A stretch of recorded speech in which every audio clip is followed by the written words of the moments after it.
Hi, everybody. Welcome to Radio 815, episode 48 of the podcast dedicated to J.J. Abrams and his extended Bad Robot universe. We are currently doing a rewatch of Lost Season 3. Today, we are talking about episodes 8, 9, and 10. Season 3, one of the crazy runs going on right here. These three episodes vary so wildly in quality. Marcelo, the first episode up is Flashes Before Your Eyes, a Desmond episode that finally starts to add more intrigue to Desmond Hume, lets us know what is going on, and features some big ideas that will carry over for the rest of the series. What did you think of Flashes Before Your Eyes? First off, this episode took my heart out and set my heart on fire.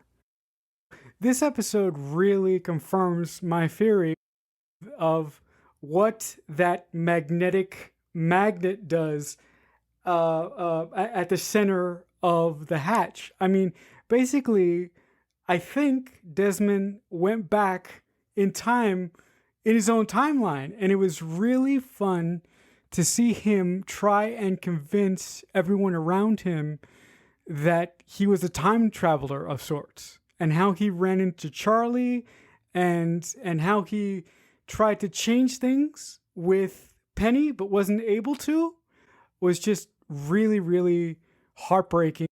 When Desmond goes to the jewelry shop and tries to buy a ring for Penny, but this old woman, whoever the hell she is, tells Desmond he has to break up with Penny, because if he doesn't break up with Penny, everyone is going to die.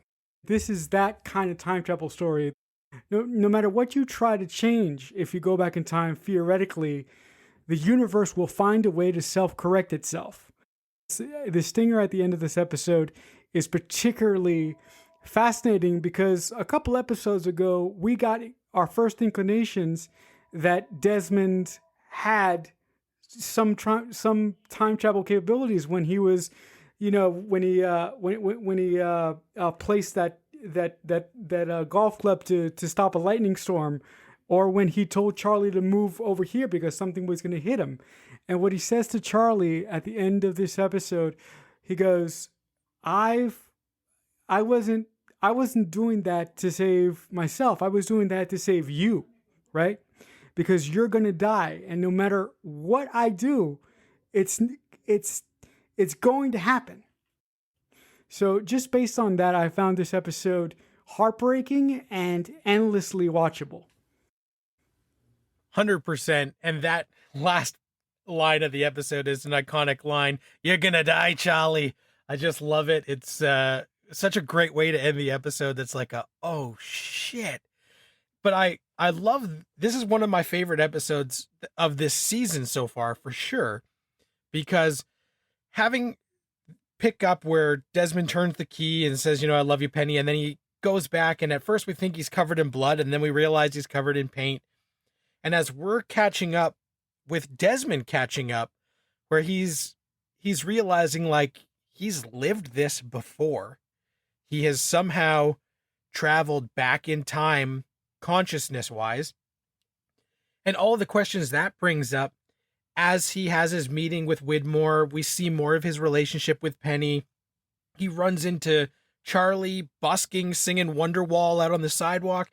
So all of this stuff really is cool and adds like a lot of questions, like what the hell happened? How is Desmond reliving these days? But that pawn shop moment is the real what the fuck of this episode, because when that old lady says, you don't buy the ring, you don't propose, if you don't do these things, Desmond David Humes, every single one of us is dead. It's like, okay, so this is not some sort of like weird hallucination. Like he is consciously back in time, and there are other people like timekeepers, like the TVA from Loki, who are trying to make sure that the timeline stays intact and doesn't deviate, which then gets us starting to wonder, is this somehow related to the island? Is this related to Dharma? What the hell is going on, but in the best way. So all of the stuff that they present in that episode endears us more to Desmond, makes us like Penny, and adds so much what the hell is going on with time travel and fate and all of these questions that Lost always likes to play with, but like times 10. So I loved that. And the on-island stuff in the current timeline with Desmond getting drunk with Charlie and Hurley, is amusing, but it's all leading up to that big jaw-dropping ending of "You're gonna die, Charlie," which is just one of the best Lost endings of this season for sure, because it sets so much drama on the table that's gonna play out, and we aren't sure how that's gonna go. If I'm not mistaken, this episode was written by Damon and Drew Goddard. I wasn't like, there are a couple episodes of Lost that actually have won WGA awards. Was this one of them? Because I was like, this episode was so good that it deserves some sort of award. I'm not sure, but like I said, it's one of my favorites, so I wouldn't be surprised because it is fantastic. I found it really interesting in this episode that Charlie sort of feeling inadequate to some extent, because when Desmond, rushes off into the ocean to save Claire and they bring Claire up on the beach, Desmond is being Superman, and to Desmond's Superman, Charlie is basically Jimmy Olsen. Why do you think the writers continuously choose to treat Charlie like something lesser than the rest of the characters? I'm not sure if it's the writers treating him that way or just putting him in situations where, because of his own insecurities, he can feel that way. Because in those moments, nobody could have known Claire was drowning. So it is something that only Desmond, with his knowledge that we're still getting up to speed on, could have gotten out there and did it. And it's weird that they do keep putting Charlie in this because it makes him a little bit unlikable. Like when Desmond is pulling Claire out and Charlie is like acting almost like a jealous kid. Like, let me save the day. Let me give the mouth to mouth. And you're like, dude, just back off and let this guy save Claire before something horrible happens. So I don't know why the writers like to do that, but I also feel like they want us to like Charlie, but they have always kept him at a bit of a distance. And I think that is, especially in this season, knowing where they're going, I think they're doing it partly on purpose, where like we do like Charlie, but they still give us enough that, we won't be that upset if he were to go. I don't know. I feel like they're laying groundwork still with his character in that weird, sometimes he's just overly jealous and weird when other people are doing perfectly normal things for Claire. The last thing that I'll say on Charlie being a dick, or the writers writing Charlie like a dick, when Desmond, tries to, walk away from that drunken campfire that Charlie and Hurley set up for him, Charlie calling Desmond a coward is really, really over the line. Mm-hmm. I'm like, you and I know what Desmond has gone through, but Charlie just thinks he's crazy. So I didn't really understand why Charlie couldn't go that extra mile, considering that they're on an island where crazy shit happens. Right. That is one of those weird things that Hurley says to him, like, I think the dude can see the future, and Charlie just can't buy it. And with everything that they have seen and everything that's gone on this island, it doesn't feel like that much of a leap that he would be able to go for that. So those moments where they're getting him drunk and Charlie is being kind of a jerk really feel a little bit forced. It's the only part of this episode I don't love. My least favorite part of this episode is the part that I just mentioned, where Charlie calls Desmond a coward for not wanting to tell him what is going on in his head. From "You're gonna die, Charlie," and one of the best episodes of season 3, we go to a stranger in a strange land, which is notorious on the internet for being one of the most poorly received episodes of Lost, that often gets called out by fans as stretching plots very thin, forcing flashbacks that nobody asked for, and often gets tweeted about and commented about by Damon and Carlton as being a lesser than episode. It is a Jack flashback episode that explains his tattoos, sends him to a beach in Phuket, and teams him up with Bai Ling. Marcelo, how do you feel about Stranger in a Strange Land? I particularly liked it for kind of kind of two things. One, I couldn't believe what Sawyer was singing when they were making their way back to their island.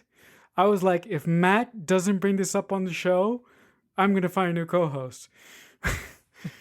But now hearing you say that when this episode aired back in the day, it makes a lot more sense. I mean, because like I didn't really understand why the island has an HR department. Right. I was like, what the hell is this all about? I understood the others wanting to hold Juliet responsible for what she did. To have a particular character that we've never met before show up out of the blue and basically be like the traffic cop on the island while Ben is incapacitated, really, really crappy. I didn't like the flashback story with Jack in China or wherever he was. Like, I just found that to be like unnecessary. Yeah, super unnecessary. And just the whole flashbacks are the part that really strains this episode, because it's not as interesting as I feel like they thought it would be. And some of the acting going on, not from Fox, but like all the supporting people, are just not as good. It's just feels off and a little bit clumsy. Like there's a big section where Jack is going to fly a kite on a beach. And it's like, why is this grown man trying to fly a kite on a beach? Like, I just don't, it's stuff that people just don't do. But, and you mentioned it, and I was going to mention it. There are actually two, what I feel are like Spielberg shout outs in this episode. Obviously, Sawyer, as they're in the boat, starts singing Show Me the Way to Go Home, which is famously sung in Jaws, my favorite movie of all time. And so I love that. That was amazing. And in the flashbacks, there's that little kid who keeps calling him Dr. Jack, Dr. Jack. And I was like, this is just like Short Round in Temple of Doom, Dr. Jones, Dr. Jones. So I thought, there's a couple of Spielberg nods in an episode that I absolutely didn't care about for the most part. The on-island stuff is more interesting, except, yeah, like you mentioned, the whole Juliet is on trial and Jack has to negotiate to make sure she doesn't get killed. Just feels like a real reach. Like, I just don't love it. And, there's a jury and a verdict coming down and you're like, what the hell?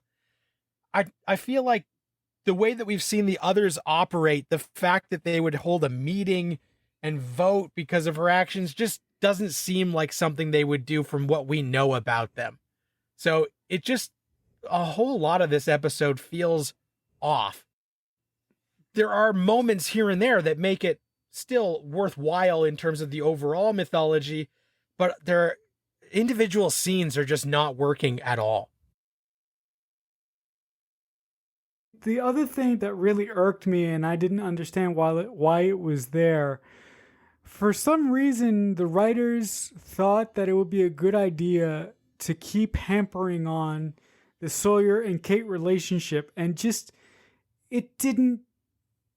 Those characters are wonderful together. They have great chemistry, but they don't particularly work together as a couple because, like I said last week, we know that Kate loves Jack, right?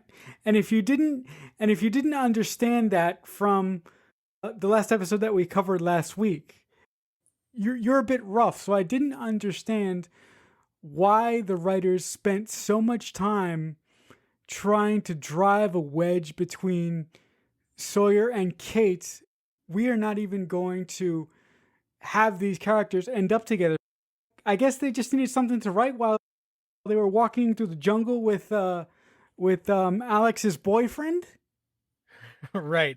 And I think you're right. Like it just feels like a filler where, they kind of know that this couple's not going to work out, but they have to find the way to get there.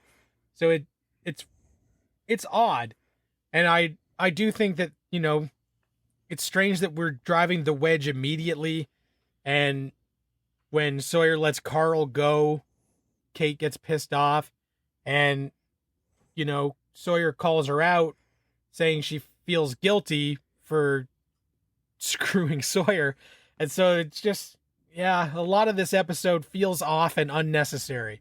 At the end of the dumb trial, and they basically sort of excommunicated Juliet by marking her. At the end of this episode, Jack and Juliet are on a boat. And I'm curious, Matt, when you were watching this back in the day, you didn't actually think that Jack was going to get off the island, did you? No, I don't think I did. I think I just figured like they were hanging out, but there was no escape sort of at this point. I can't remember exactly where my head was at, but I don't think I thought that. How about you? Look, back in the day, to be honest, I kind of erased this episode from my memory. Wisely so. To me, so many things about it didn't work, but we do have those hallmark moments like the Jaws dinner scene, and I promise I won't sing it because I wanted to, but I won't. And the Indiana Jones reference. I almost thought that Ben just wanted to tell Jack and Juliet that he was going to allow them to leave the island, but the boat was going to take them to their island, if that makes any sense. Right. A Stranger in a Strange Land is just a strange episode, and it's so weird that it comes sandwiched between that Desmond episode, which is amazing, and the next episode we're going to talk about, Tricia Tanaka is dead, a Hurley Flashback episode. And if you've been listening to the pod, you know that I love a good Hurley Flashback episode. And this one, again, is another great one. And we get more layers of Hurley. And we get a lot of Hurley and his father, played by Cheech Marin, who I love. And seeing this relationship in the past, where Hurley's father has not been by his side, but comes out of the woodwork once Hurley wins the lottery. And at first, we start to think like, okay, the dad's just there for the money. But as the episode goes on, we find out that Hurley's dad actually does have regrets for not being there and not doing the right thing and wants to make amends. And he even tells Hurley, give all the money away. Like, I don't care if this money is cursed. And he even goes so far as to pay a psychic to lie to Hurley to try and get him over this curse, because he's trying to get his son to move on with his life and stop dwelling on these cursed numbers. And I just thought it was so nice that he says, give all the money away. I don't care. Just save enough money for us to fix this car together. And, we'll go on a trip. And Hurley says, well, I have to go to Australia. And his dad says, you know what? You do what you got to do, but I will be here when you get back. No matter what, money or no money, I'm not going anywhere this time. I will be here. And I thought that was such a nice full circle story sort of moment where so many people have terrible fathers on Lost. And even like Michael, when he was trying to change, everybody's riding him for not knowing enough about Walt. But this, we actually got a character who is starting to try and make amends and do the right thing. And there isn't some sort of downside, because when we thought he was there just for the money, we find out that's not his motivation at all. And I thought that was a really sweet, nice twist. And I thought Cheech was great in the episode. and having this Hurley story go on while the stuff on the island happens that's a lot of fun and uplifting was a really nice bounce back episode after last week's piece of crap. If you guys have been listening to the pod, and I assume you are, I have a humongous problem with parents who leave their children when they were really young. So it was really hard for me to accept that Hurley's father would come back in his life just because he understood that he's getting old now and he wanted a family, right? It was very hard for me to get that fact around my head. That being said, to go off your point of that final conversation between Hurley and his father, that was just wonderfully done. And to make Hurley finally understand that his father is going to stay this time and he's going to basically do everything that he wanted to do with Hurley, but do it with him as an adult. I thought that was particularly well done. The one thing is that I didn't like Hurley's mom in this episode. There's something about that actress that I don't particularly like. Maybe it's the Catholic imagery in this episode that's getting under my skin. Mm-hmm. But other than that, Hurley finding the Dharma van in the woods in this episode was just glorious. And and them having to turn the van over and then throw it down a hill to get it all started was just great. Yeah, I love that story. And jumping off your point about Hurley's mom, one of my favorite parts of this episode though is where she plugs the ears of the golden statue of Jesus and basically says that she wants to get railed. And I thought that was quite funny, playing off of her Catholicness. But the on-island stuff with the van, the Dharma van, finding Roger, and Hurley determined to get this van driving again. Finding a way to take this hunk of garbage and turn it into something useful. And I love the camaraderie of him, Charlie, Sawyer, and Jin as they're doing this together. Just a bunch of guys hanging out, drinking beer, even beer that's 30 years old. And Jin is starting to learn more English, and they're really hammering that home so that hopefully soon Daniel Day Kim will be able to actually, interact with a lot more characters. But I just love that it's such a simple thing, but it's important to Hurley. It becomes this quest. And that moment when they do start the van and they roll it down the hill and it comes on and it starts working and the radio cranks on, which is the song Shambhala by Three Dog Night. And I just love that moment is so triumphant with him and Charlie in the van. And I love when Charlie gets in the van and says, like, dude, if we're doing this, I'm with you. And, if I'm going to die anyway, then like, let's friggin' go for it. So I just loved that. And then the closing moments of the episode, they carry over that Three Dog Night song into the orchestral version as we close out, as everybody is sort of winding down their day. And I thought that was just one of those really great choices where we have this rollicking moment, and then as everything slows down and we start to sort of shift gears, we still carry over that song, but it's the orchestral version, and everybody is just kind of relaxing and peaceful before we switch to Kate and Locke and Saeed in that final scene where she meets up with Russo and says, I know where your frickin' daughter is, let's go. So I just loved that basically they put a nice bow on the episode before giving us that last minute action beat to set up where we're going from here. So I thought this episode overall really just a fun hang with a great backstory for Hurley.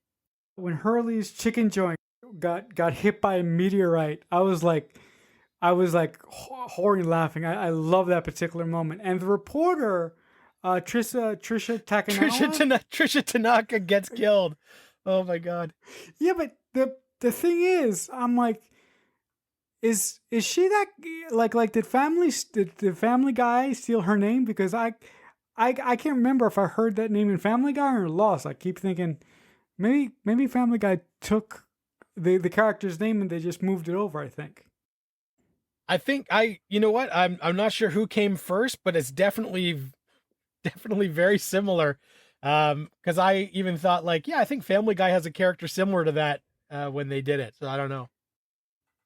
Yeah, I think this episode was a nice, like I said, a calm, soothing end, and then they kick off the action beats where Kate is bringing the team to go get Jack and go get Alex, and I loved that. So a mixed bag this week. 2 fantastic and 1 not as good episode.